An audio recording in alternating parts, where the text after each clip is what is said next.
Won't be പോഡ്കാസ്റ്റിലേക്ക് സ്വാഗതം. ഇന്ന് നമ്മൾ പറയാൻ പോകുന്ന കഥയാണ് കയറിൽ കെട്ടിയ ആന. ഉണ്ണിക്കുട്ടൻ സ്കൂൾ വിട്ട് വീട്ടിലേക്ക് വരുമ്പോൾ വഴിയരികിൽ ഒരു ആന നിൽക്കുന്നത് കണ്ടു. അവൻ ആനയെ കൗതുകത്തോടെ നോക്കി നിന്നു. അപ്പോഴാണ് ഉണ്ണിക്കുട്ടൻ അത് ശ്രദ്ധിച്ചത്. സാധാരണ ആനകളുടെ കാലിൽ ഉള്ളതുപോലെ ഈ ആനയുടെ കാലിൽ ചങ്ങലയുമില്ല, വടവുമില്ല. പിന്നെയോ ഒരു കയർ മാത്രമേ ആനയുടെ പിൻകാലിൽ കെട്ടിയിട്ടുള്ളൂ. അതിൻ്റെ മറ്റേ അറ്റം അടുത്തുള്ള ഒരു മരത്തിലും കെട്ടിയിട്ടുണ്ട്. ഇത് കണ്ട് ഉണ്ണിക്കുട്ടന് അത്ഭുതമായി.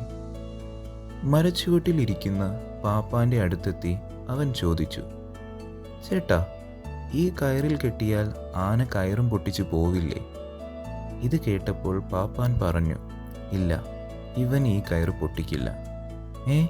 അതെന്താ? ഉണ്ണിക്കുട്ടന് അത്ഭുതമായി. കുട്ടിയായിരിക്കുമ്പോൾ തന്നെ ഈ ആനയെ എൻ്റെ കയ്യിൽ കെട്ടിയതാണ്.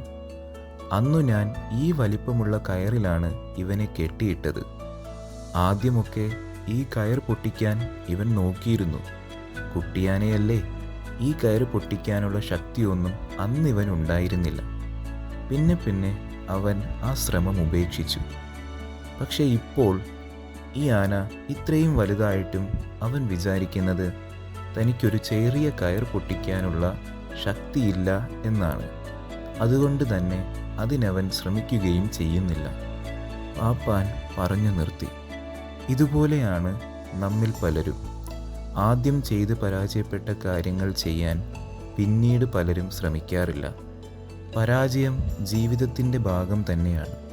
ഒരിക്കൽ പരാജയപ്പെട്ടാൽ പിന്നീട് അതിന് ശ്രമിക്കാതിരിക്കുന്നതാണ് മണ്ടത്തരം എന്ന് ആനയുടെ കഥ നമ്മെ ഓർമ്മിപ്പിക്കുന്നു.